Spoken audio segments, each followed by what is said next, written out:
दोस्तों, आज हम एक ऐसे इंजीनियरिंग चमत्कार के बारे में बात करने वाले हैं जिसने थार रेगिस्तान जैसे क्षेत्र की सूखी भूमि की किस्मत ही बदल दी हो। तो हम बात कर रहे हैं सैकड़ों किलोमीटर लंबी उस नहर के बारे में जिसको कहा जाता है इंदिरा गांधी कैनल। तो जी हाँ, मैं खुशबू चौधरी स्वागत करती हूँ आप सभी का हिमालय एजुकेशन हब के इस प्लेटफॉर्म पर, जहाँ आज का हमारा टॉपिक रहने वाला है इंदिरा गांधी नहर और मरुस्थल का काया पलट, यानी कि Indira Gandhi canal and the transformation of the desert, जो कि आपके book Indian people and economy के एक चैप्टर नंबर 6 का पार्ट है। चैप्टर कौन सा है? Planning and sustainable development in Indian context, यानी कि आपकी जो सेकंड बुक है उसका टॉपिक है।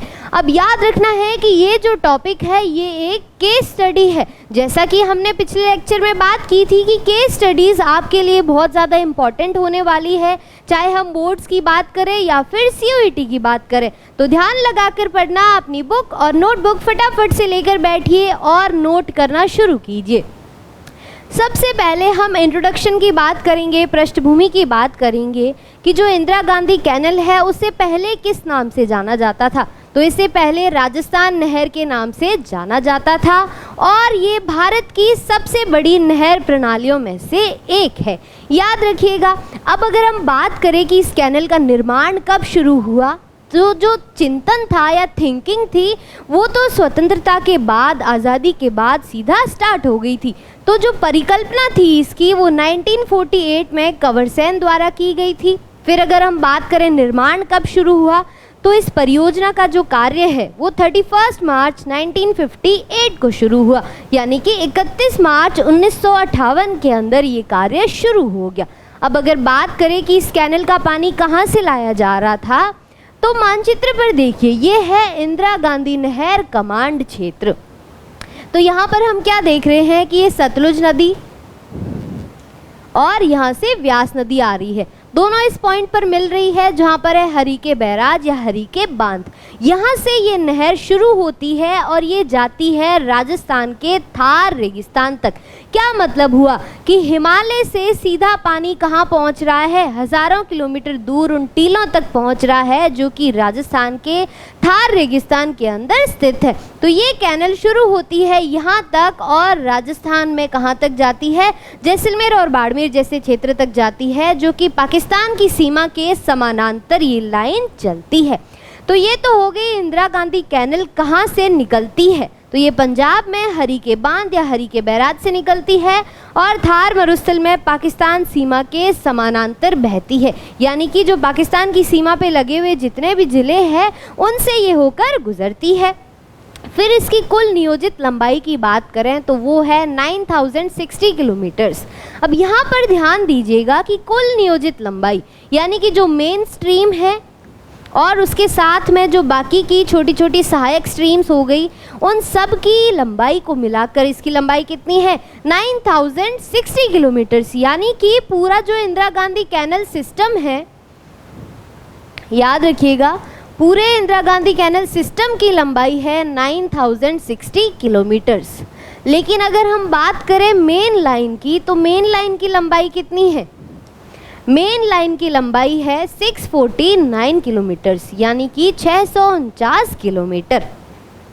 अब ये जो नहर है वो लगभग 19.63 लाख हेक्टेयर कमान क्षेत्र में सिंचाई की सुविधा प्रदान करेगी, यानी कि 19.63 लाख हेक्टेयर का इसका कमान क्षेत्र है जिसके अंदर ये इरिगेशन की फैसिलिटी या सिंचाई की सुविधा प्रदान करेगी। तो हम देख सकते हैं कि कितना बड़ा जाल है ये, कितना बड़ा इंजीनियरिंग चमत्कार है जो कि हमें देखने को मिल रहा है। लेकिन क्या ये इतनी बड़ी नहर एक ही साथ बन गई थी या इसके कुछ विकास के स्टेजेस रहे थे? तो अब हम बात करने वाले हैं इसके डेवलपमेंटल स्टेजेस के बारे में कि विकास के चरण कौन कौन से थे इसके। तो अगर हम बात करें डेवलपमेंट स्टेज की, तो ये मुख्यतः 2 स्टेजेस में बनाई गई थी।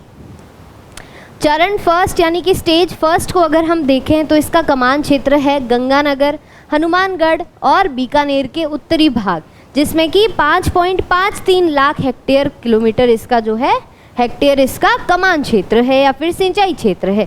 और यहाँ पर सिंचाई कब चालू हुई? 1960 के दशक में प्रारंभ के शुरू में हो गई थी। यानी कि हमें क्या देखने को मिल रहा है कि 1960 के दशक में यहाँ सिंचाई प्रारंभ हो चुकी थी। तो इतनी जल्दी यहाँ सिंचाई चालू हुई है क्योंकि इसका निर्माण कब शुरू हुआ था, 1958 के अंतर्गत, और 2 ही साल में यहाँ पर सिंचाई शुरू हो गई। अब इसका एक रीज़न है कि क्यों यहाँ पर ये काम फटाफट हो गया, क्योंकि यहाँ की जो ज़मीनी बनावट है, यहाँ का तापमान है, वो विकास के अनुकूल था बजाय कि स्टेज सेकंड के। अब चरण 2 के अंदर हमें क्या देखने को मिलेगा कि यहाँ पर हमें चुनौतीपूर्ण माहौल देखने को मिलेगा कि यहाँ पर जब कैनल का निर्माण हो रहा था तो यहाँ पर कई सारी चुनौतियाँ आई, जैसे कि ऊंचे टीबे हो गए, फिर यहाँ का जो तापमान था इस क्षेत्र का वो 50 डिग्री से भी ऊपर चला जाता था, फिर यहाँ की जो ज़मीनी बनावट थी वो काफ़ी ज़्यादा मुश्किल थी। तो इन सब कारणों की वजह से क्या हुआ, पहली बात तो समय ज़्यादा लगा, दूसरा खर्चा भी ज़्यादा हुआ। क्या हुआ, खर्चा ज़्यादा हुआ। तो जो स्टेज सेकंड है, चरण 2 है, वो ज़्यादा खर्चीला था। तीसरा ये कि यहाँ की जो ज़मीनी बनावट है वो काफ़ी ज़्यादा मुश्किल थी, जिसकी वजह से विशाल पंपों का, पाइप्स का यूज़ किया गया पानी को ऊपर तक चढ़ाने के लिए, क्योंकि ग्रेविटी जो है वो पानी के फ्लो को सपोर्ट नहीं कर रही थी। तो इन सब कारणों की वजह से कॉस्ट एफिशिएंट नहीं था सेकंड चरण, तो ये बहुत ज़्यादा कॉस्टली पड़ा और यहाँ पर टाइम भी क्या लगा, बहुत ही ज़्यादा लगा। तो इसकी वजह से हमें क्या देखने को मिलेगा कि बीकानेर, जैसलमेर, बाड़मेर, जोधपुर, नागौर और चूरू जैसे ज़िले जहाँ पर तापमान बहुत ज़्यादा रहता है वो है सेकंड स्टेज के अंदर, जहाँ पर 14.10 लाख हेक्टेयर में ये कैनल फैली हुई है। और यहाँ पर क्या है, बालू के टीबे हैं, अत्यधिक तापमान है जो कि 50 डिग्री सेल्सियस से भी ऊपर चला जाता है। और यहाँ पर सिंचाई कब चालू हुई, 1980 के दशक के मध्य में, यानी कि 1985 के आसपास में यहाँ पर सिंचाई शुरू हुई। तो क्या देखने को मिला कि चरण फर्स्ट जो था वो काफ़ी इजी था, लेकिन चरण सेकंड क्या रहा हमारे लिए, बहुत ही ज़्यादा टफ रहा। लेकिन अब इस विकासात्मक ये जो परियोजना थी इसके कुछ पॉजिटिव इफ़ेक्ट्स भी होंगे, नेगेटिव इफ़ेक्ट्स भी होंगे। क्यों, क्योंकि हर सिक्के के 2 पहलू होते हैं। तो एक तो हो गया प्रोज और दूसरा हो गया कॉन्स। तो अगर हम सकारात्मक प्रभाव की बात करें, यानी कि पॉजिटिव इफ़ेक्ट्स की बात करें, प्रोज की बात करें, तो प्रोज क्या रहे, एक ऐसा क्षेत्र जो कि कैसा था, अर्धशुष्क जलवायु वाला क्षेत्र था, जहाँ पर पानी दूर दूर देखने को भी नहीं मिलता था। लेकिन इस कैनल की वजह से क्या हुआ, इरिगेशन संभव हुआ, तो यहाँ पर वनस्पति भी उगने लगी। तो मरुस्थल के अंदर क्या हो गया, हरियाली हो गई। इसीलिए मरुस्थल में हरियाली के लिए जिम्मेदार कौन है, इंदिरा गांधी कैनल प्रोजेक्ट। जो IGCP है वो यहाँ पर रिस्पॉन्सिबल है। अब इसके क्या क्या पॉजिटिव इफ़ेक्ट्स है, पहला तो ये कि लंबी अवधि तक मृदा नमी की उपलब्धता, यानी कि अगर पानी की प्रॉपर अवेलेबिलिटी होगी किसी भी क्षेत्र के अंदर, इरिगेशन फैसिलिटी होगी, तो जो सॉइल है उसके अंदर ह्यूमिडिटी है, यानी कि मृदा की नमी, वो हमेशा उपलब्ध रहेगी। दूसरा है कि यहाँ पर वनीकरण, यानी कि एफोरेस्टेशन स्टार्ट हो गया। तीसरा है चारागाह विकास से भूमि जो है वो हरी भरी होने लगी। फिर हमारे पास है वायु अपर्दन। अब ये जो अर्धशुष्क क्षेत्र है इसमें हवाएं चलती है, जिसके साथ जो रेत है वो उड़ती है, तो टीले या टीबे जो है वो शिफ्ट करते रहते हैं टाइम टू टाइम। लेकिन अब यहाँ पर मृदा के अंदर नमी की उपलब्धता के कारण क्या हो रहा है कि अपर्दन कम हो रहा है। जो वायु अपर्दन इस क्षेत्र में होता था वो काफ़ी हद तक कम हो गया और बालू निक्षेप में कमी हो गई। फिर इसके बाद हमें इफेक्ट देखने को मिलता है कि बोए गए क्षेत्र में विस्तार। बोए गए क्षेत्र में विस्तार यानी कि जो नेट सोन एरिया था थार रेगिस्तान का, उसके अंदर हमें वृद्धि देखने को मिल रही है और फसल सघनता में वृद्धि, यानी कि जो क्रॉप इंटेंसिटी है, याद रखिएगा क्रॉप इंटेंसिटी में क्या देखने को मिली, हमें वृद्धि देखने को मिली। फिर एक और इफेक्ट है इसका कि पारंपरिक फसलें, जैसे कि पहले क्या उगाया जाता था, कम पानी की अवेलेबिलिटी की वजह से वो ही फसलें उगाई जाती थी जिसमें पानी का कम इस्तेमाल हो या कम पानी में सरवाइव कर सके। तो चना, बाजरा और ग्वार जैसी फसलें पहले उगाई जाती थी, लेकिन अब इन फसलों की जगह किसने ले ली, कैश क्रॉप्स ने ले ली। कैश क्रॉप्स जैसे कि वो क्रॉप्स जो जिनको कि मार्केट में बेचा जा सकता है और इनका अच्छा खासा मूल्य मिलता है, जैसे कि गेहूं, कपास, मूंगफली और चावल ने ले लिया। अब ये जो क्रॉप्स है इनमें क्या लगता है, वाटर ज़्यादा लगता है। तो ये कैसी क्रॉप्स हो गई, वाटर इंटेंसिव क्रॉप्स हो गई। अब क्या देखने को मिलेगा कि पानी का अगर बहुत ज़्यादा इस्तेमाल होगा तो इसके कुछ साइड इफ़ेक्ट होंगे या फिर नहीं होंगे।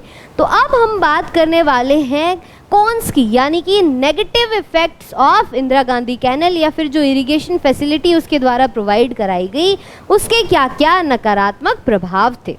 तो अनपेक्षित परिणाम थे इसके, जैसे कि सघन सिंचाई की वजह से क्या हो रहा था, इंटेंस इरिगेशन,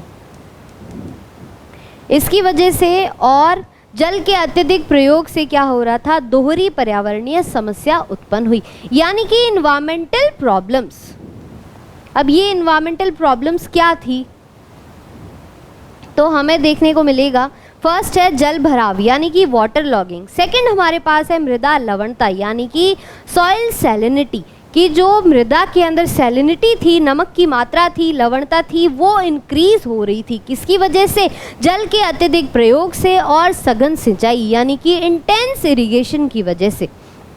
अब यहाँ पर हमें दो प्रॉब्लम्स ये जो देखने को मिल रही है, फर्स्ट है जल भराव यानी कि वाटर लॉगिंग। अब वाटर लॉगिंग से क्या होता है, वो क्षेत्र जहाँ पर वाटर लॉगिंग हो रही हो या जल भराव हो रहा हो वहाँ क्या होगा, जो भूमिगत जल है, याद रखना दोस्तों, जो भूमिगत जल है उसके स्तर में वृद्धि हो जाती है। अब भूमिगत जल के स्तर में वृद्धि होगी तो क्या होगा, जो पेड़ की पौधों की जड़ें हैं जो कि भूमि के अंदर होती है वो ऑक्सीजन नहीं ले पाएंगी, क्योंकि उस क्षेत्र में क्या होगा, पानी ज़्यादा भर जाएगा, तो ऑक्सीजन की कमी हो जाएगी। अब ऑक्सीजन की कमी होगी तो उसकी वजह से क्या होगा, जो जड़ें हैं पौधों की वो गलने लग जाएगी। अब जड़ें गल रही है इसका मतलब जितनी भी फसलें हैं, जितने भी पौधे हैं वो पीले पड़ जाएंगे और धीरे धीरे सूखने लगेंगे, और यहाँ की भूमि कैसी हो जाएगी, दलदल क्षेत्र यहाँ पर बन जाता है। तो दलदली भूमि हमें यहाँ पर देखने को मिलेगी। तो ये सारे इफ़ेक्ट्स किसके हैं, वाटर लॉगिंग के। याद रखिएगा, ऐसा क्षेत्र जहाँ पर वाटर लॉगिंग हो रही हो तो वहाँ पर भूमिगत जल स्तर में वृद्धि होगी, और भूमिगत जल स्तर में वृद्धि होगी तो जो पेड़ों की, पौधों की, फसलों की जड़ें हैं वो सांस नहीं ले पाएगी, यानी कि ऑक्सीजन नहीं ले पाएगी भूमि से, क्योंकि वहाँ पर क्या भरा है, पानी भरा है, और अगर प्रॉपर ऑक्सीजन सप्लाई नहीं हो रही है तो उसकी जड़ें गलने लग जाएगी और वो जो फसलें हैं वो धीरे धीरे पीली पड़ने लगेगी और वहाँ की भूमि दलदली भूमि में धीरे धीरे कन्वर्ट होने लगेगी। अब सेकेंड इम्पैक्ट हमें देखने को मिलता है यहाँ पर मृदा लवणता यानी कि सॉइल सैलिनिटी। अब मृदा लवणता क्या है, जब सिंचाई की जाती है, खास करके हम इंटेंस इरिगेशन की बात कर रहे हैं। अब इंटेंस इरिगेशन की वजह से क्या होगा कि जो मृदा है उसमें खनिज व अन्य घुले हुए लवण भी आएंगे।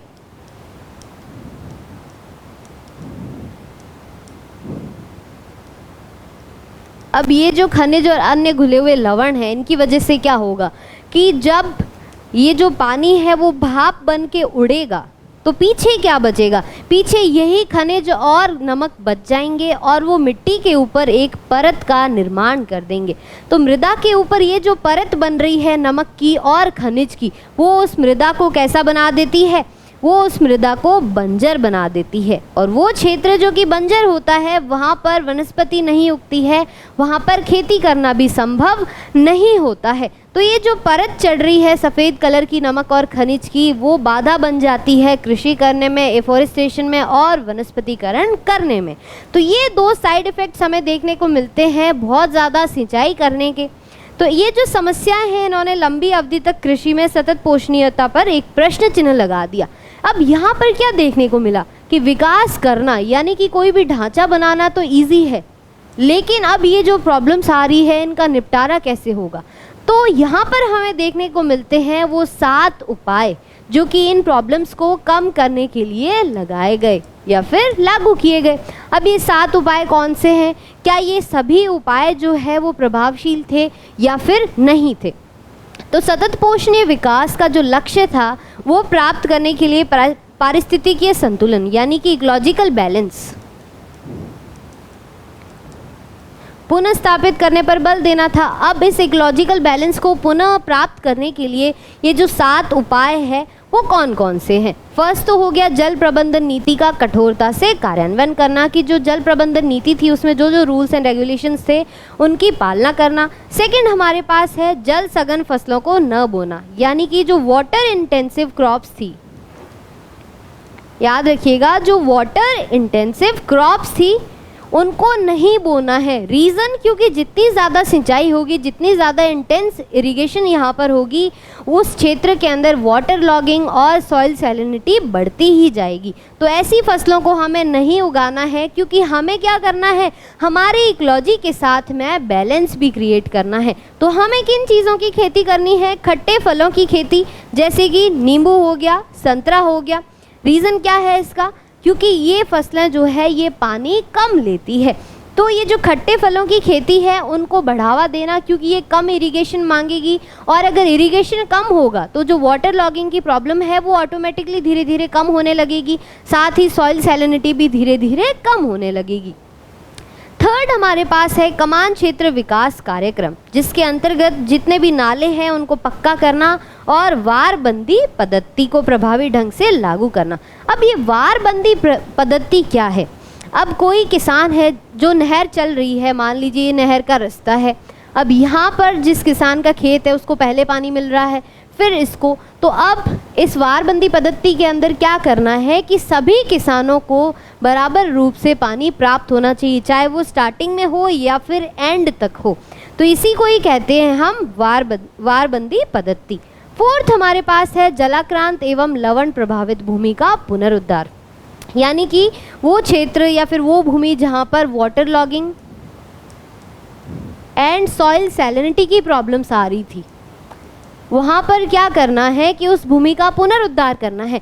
कैसे करेंगे? एक तो जिप्सम रसायन का प्रयोग होता है, दूसरा यहाँ पर कुछ ऐसी वेजिटेशन या वनस्पति लगानी है जिसके कारण वो वनस्पति जो है वो उस नमक को सोख ले। क्यों? क्योंकि यहाँ पर सॉइल में क्या है, सैलिनिटी है। तो जब यहाँ की सैलिनिटी कम हो जाएगी तो ऑटोमेटिकली ये जो भूमि है उसका क्या हो जाएगा, पुनरुद्धार हो जाएगा, ये वापस से प्रयोग या फिर यूज़ लेने लायक हो जाएगी। नेक्स्ट फिफ्थ उपाय हमारे पास है वनीकरण, जिसको हम बोलते हैं एफोरेस्टेशन। अब वनों की रक्षण मेखला जिसको कहा जाता है शेल्टर बेल्ट, शेल्टर बेल्ट का निर्माण करना और चारागाह विकास करना। अब ये शेल्टर बेल्ट क्या है? अब मान लीजिए एक खेत है, ये है, इसके चारों ओर पेड़ की एक कतार लगा देना, एक या दो, या फिर जिस डायरेक्शन में हवा आ रही है, मान लीजिए इस डायरेक्शन में हवा आ रही है तो यहाँ पर हमने 2-3 लाइन लगा दी, किसकी? पेड़ की, पौधों की। उससे क्या होगा कि जो ज़मीन का कटाव होगा वो कम होगा, ज़मीन की जो नमी थी वो बरकरार रहेगी, साथ ही जो बालू टिब्बे एक जगह से दूसरी जगह स्थानांतरित होते रहते हैं वो भी कम हो पाएंगे। तो ये सभी रीज़न थे शेल्टर बेल्ट का निर्माण करने के और चारागाह विकास के, ताकि हरियाली ज़्यादा से ज़्यादा बढ़े और जो भूमि का कटाव हो रहा है, अपरदन हो रहा है वायु की वजह से, वो भी कम हो पाए। नेक्स्ट हमारे पास है निर्धन भू आवंटियों को कृषि के लिए पर्याप्त वित्तीय और संस्थागत सहायता देना। वित्तीय मतलब फाइनेंशियल सपोर्ट देना। किनको? वो सभी फार्मर्स जिनके पास में कम भूमि है या फिर पर्याप्त उनके पास धन नहीं है, जो गरीब किसान हो गए। कौन से निर्धन? निर्धन किसान जो हो गए जिनके पास पैसा कम है, उनको फाइनेंशियल सपोर्ट देना। नेक्स्ट है कृषि के अलावा अर्थव्यवस्था के अन्य सेक्टरों को विकसित कर आर्थिक विविधीकरण करना, यानी कि इकोनॉमिक डाइवर्सिफिकेशन। इससे क्या होगा कि हमारा जो जोर जाएगा या फिर ध्यान जाएगा पशुपालन की ओर, हस्तशिल्प की ओर, साथ ही जो औद्योगिक एक्टिविटीज़ है, औद्योगिक गतिविधियां हैं उनकी तरफ, मैन्युफैक्चरिंग और विनिर्माण जैसी गतिविधियां। फिर उसके बाद जो हमारे पास क्वाटरनरी एक्टिविटीज़ हो गई और जितिपंचम क्रियाएं हो गई, इन सभी पे ध्यान देने की वजह से जो कृषि पर जो हमारा दबाव होगा वो थोड़ा सा कम होगा, जिसकी वजह से जो भूमि है उसको हम इजीली रिवाइव कर पाएंगे, यानी कि जो उसकी क्वालिटीज़ थी जो एक तरह से गायब हो गई थी, ख़त्म हो गई थी, वो वापस से ज़िंदा की जा सकती है जब हम सभी एक्टिविटीज़ पर बराबर तरीके से ध्यान देंगे। तो ये तो हो गए 7 जो उपाय हो गए, मेजर्स हो गए जो हमें करने चाहिए हमारी भूमि की रक्षा के लिए। खास करके हम किसके रिगार्डिंग बात कर रहे हैं, थार मरुस्थल की, थार रेगिस्तान की भूमि की, जो कि इंदिरा गांधी कैनल के द्वारा इरिगेटेड भूमि क्षेत्र है। तो हमने आज क्या जाना कि किस प्रकार से जो इंदिरा गांधी कैनल है वो हमारे लिए एक वरदान तो साबित हुई, लेकिन जब हम इकोलॉजिकल बैलेंस के साथ नहीं चलते हैं तो उसके कुछ साइड इफ़ेक्ट्स भी देखने को मिलते हैं। लेकिन इसका ये मतलब नहीं है कि उन साइड इफ़ेक्ट को ख़त्म या कम नहीं किया जा सकता। कुछ ऐसे उपाय होते हैं, कुछ ऐसे मेजर्स होते हैं जिनकी वजह से वो जो साइड इफ़ेक्ट्स आ रहे हैं, कौन सा आ रहे हैं, नेगेटिव इफ़ेक्ट्स आ रहे हैं, उनको कम किया जा सकता है। तो इसका कंक्लूजन क्या निकला कि कोई भी विकास या ढांचा हमने बना दिया, अब इसके क्या होंगे, कुछ प्रभाव होंगे। अब इन प्रभावों को समझना और साथ में बैलेंस बनाते हुए चलना, एक अंडरस्टैंडिंग क्रिएट करना कि किस प्रकार से प्रकृति के साथ में तालमेल बिठाते हुए ऐसे विकासात्मक परियोजनाओं को हम आगे बढ़ा सकते हैं और उसके पॉजिटिव इफ़ेक्ट्स को हम क्या कर सकते हैं, उनका फ़ायदा उठा सकते हैं। तो ये तभी होगा जब हम प्रकृति के साथ, हमारे नेचर के साथ, एनवायरनमेंट के साथ में समन्वय बनाकर चलेंगे। तो आप जल्दी से रिवीजन कर लेते हैं जिसमें हमारे पास कुछ क्वेश्चंस है। फर्स्ट है, इंदिरा गांधी नहर के चरण फर्स्ट यानी कि स्टेज फर्स्ट का कमान क्षेत्र मुख्य रूप से किन जिलों में स्थित है? जैसलमेर, बाड़मेर ये किस में आता है, स्टेज 2 के अंदर आता है। जोधपुर, नागौर ये भी स्टेज 2 में है। चूरू भी किसके अंदर आता है, स्टेज 2 के अंदर आता है। तो स्टेज फर्स्ट में हमारा आता है गंगानगर, हनुमानगढ़ और बीकानेर, जहाँ पर सिंचाई कब चालू हुई, 1960s के दशक के स्टार्टिंग में ही शुरू हो गई थी। सेकेंड क्वेश्चन हमारे पास है, इंदिरा गांधी नहर परियोजना के शुरू होने के बाद कृषि में क्या मुख्य बदलाव देखा गया? फर्स्ट ऑप्शन है बाजरा और ग्वार जैसी फसलों का उत्पादन बढ़ा। गलत है, क्योंकि ये तो पहले से ही हो रही थी। पारंपरिक फसलें हैं ये हमारे थार रेगिस्तान क्षेत्र की, जहाँ पर जल की उपलब्धता या फिर सिंचाई उपलब्धता नहीं है। दूसरा है गेहूँ, कपास और मूंगफली जैसी नकदी फसलों यानी कि कैश क्रॉप्स का विस्तार हुआ। बिल्कुल करेक्ट है कि गेहूं, कपास और मूंगफली जैसी नकदी फसलों का विस्तार हमें देखने को मिला और इनका उत्पादन भी बढ़ा। रीज़न क्या था कि इनकी मार्केट वैल्यू ज़्यादा थी, साथ ही जो गवर्नमेंट MSP प्रोवाइड कराती है यानी कि मिनिमम सपोर्ट प्राइस, वो भी इन्हीं फसलों पर प्रोवाइड कराती है। तो इसकी वजह से हमें एक विस्तार देखने को मिला इन सभी फसलों के उत्पादन में। नेक्स्ट है कृषि क्षेत्र में कमी आई। ऐसा नहीं है, कृषि क्षेत्र में कमी नहीं आई। जब हमारे पास इरिगेशन फैसिलिटीज़ और ज़्यादा इम्प्रूव्ड होगी तो क्या होगा, ये जो कृषि क्षेत्र है उसमें वृद्धि होगी। नेक्स्ट है केवल फलों की खेती की जाती है। अब यहाँ पर केवल फलों की खेती नहीं की जाती, जो खट्टे फल की खेती का सजेशन था वो था उन उपायों के अंदर जिससे कि हमें जो नेगेटिव इम्पैक्ट्स देखने को मिल रहे थे बहुत ज़्यादा सिंचाई के और जल के प्रयोग के कारण, वो कम किए जा सकते हैं। तो करेक्ट आंसर क्या हो गया, ऑप्शन बी। नेक्स्ट क्वेश्चन हमारे पास है, इंदिरा गांधी नहर कमान क्षेत्र में जल भराव यानी कि वाटर लॉगिंग और मृदा लवणता, सॉइल सैलिनिटी का मुख्य कारण क्या रहा? ध्यान से पढ़िएगा। वर्षा की कमी, अब ये तो वैसे ही पहले से ही अर्धशुष्क क्षेत्र है, यहाँ पर पहले से ही वर्षा क्या होती है, कम होती है। दूसरा है हमारे पास अत्यधिक सिंचाई यानी कि इंटेंसिव इरिगेशन। ये बिल्कुल करेक्ट आंसर है कि जो इंटेंसिव इरिगेशन है उसकी वजह से सॉइल की सैलिनिटी बढ़ गई। क्यों? क्योंकि जब हम सिंचाई करते हैं बहुत ज़्यादा तो उस पानी के अंदर खनिज भी होते हैं और कई प्रकार के नमक भी होते हैं। तो ये जो कई प्रकार के लवण है, खनिज है, जब पानी नमी बनकर उड़ जाता है, भाप बनकर उड़ जाता है, तो पीछे क्या रहेगा, ये जो सैलिनिटी है या फिर लवण है ये रह जाते हैं और मिट्टी पर एक पतली परत का निर्माण कर देते हैं, जिससे वो मिट्टी कैसी बन जाएगी, बंजर भूमि बन जाती है। नेक्स्ट है वनीकरण यानी कि एफोरेस्टेशन। इसकी वजह से तो ये जो हमें नेगेटिव इफेक्ट्स देखने को मिल रहे हैं ये क्या होंगे, कम होंगे, बढ़ेंगे नहीं। फिर है कीटनाशकों का उपयोग, ये भी करेक्ट नहीं है। तो यहाँ पर हमारा करेक्ट आंसर है अत्यधिक सिंचाई की वजह से क्या हो रहा है, वाटर लॉगिंग और सॉइल सैलिनिटी जैसी प्रॉब्लम्स हमें देखने को मिल रही है। नेक्स्ट क्वेश्चन है कथन ए यानी कि एक हमें दिया गया है असर्शन और दूसरा है रीज़न। तो हमें बताना है कि क्या ये असर्शन और उसका रीज़न सही है या फिर गलत है कि इंदिरा गांधी नहर कमान क्षेत्र में वनीकरण यानी कि एफोरेस्टेशन और चारागाह विकास पर जोर दिया गया है।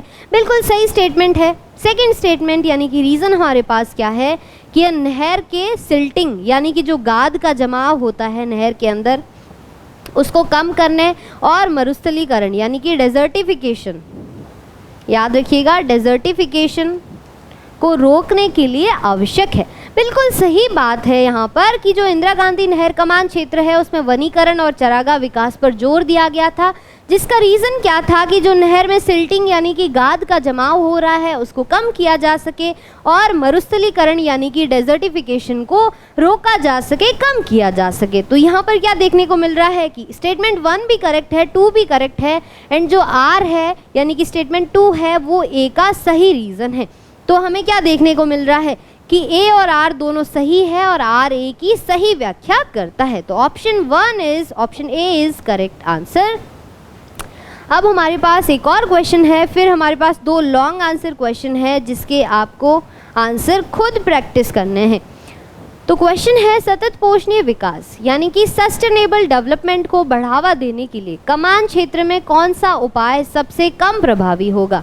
पहला है जल सघन फसलों को उगाना, दूसरा है वारबंदी तंत्र यानी कि वारबंदी सिस्टम कि हर किसान को बराबर तरीके से पानी का डिस्ट्रीब्यूशन हो, इक्वल डिस्ट्रीब्यूशन ऑफ वाटर।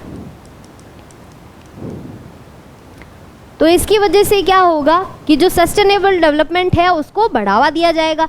सही है, बूंद बूंद सिंचाई यानी कि ड्रिप इरिगेशन या फिर स्प्रिंकलर्स का प्रयोग करने से भी क्या होगा, सस्टेनेबल डेवलपमेंट बढ़ेगा। तो ये भी सही है।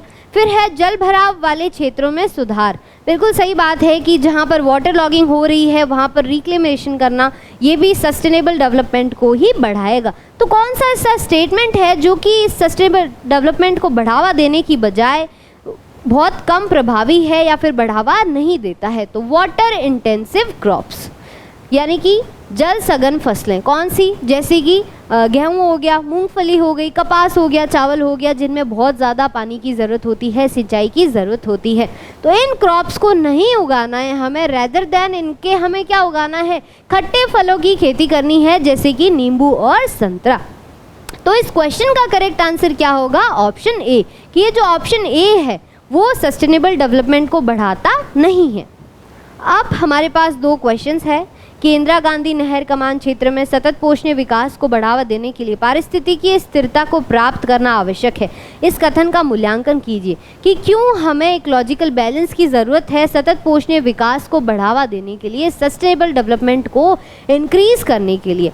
तो इसका रीज़न देना है, ये आपके सीबीएसई के 2023 यानी कि 2023 और 2019 दोनों के पेपर में आ चुका है। तो ये पीवाईक्यू क्वेश्चन आपके लिए बहुत ही इंपॉर्टेंट होने वाला है। जैसा कि मैंने कहा था, केस स्टडीज़ आगे आपके एग्जाम्स में बहुत ज़्यादा काम आएगी। सेकंड है, इंदिरा गांधी नहर कमान क्षेत्र में सतत पोषणीय विकास को बढ़ावा देने के लिए किन्हीं 3 उपायों को सुझाव दीजिए। 3 उपाय हमें बताने हैं जो कि क्या करेंगे, सस्टेनेबल डेवलपमेंट को बढ़ावा देंगे। किस क्षेत्र के अंदर, इंदिरा गांधी नहर कमान क्षेत्र के अंदर। तो इनके आंसर आप खुद प्रैक्टिस कीजिए कि किस प्रकार से इनका आंसर लिखा जा सकता है। बाकी हमने लेक्चर के अंदर हर टॉपिक को अच्छे से कवर किया है, थॉरोली कवर किया है। तो दोस्तों आज के लिए इतना ही, मिलते हैं एक और मज़ेदार कक्षा में, तब तक के लिए स्वस्थ रहिए, मस्त रहिए।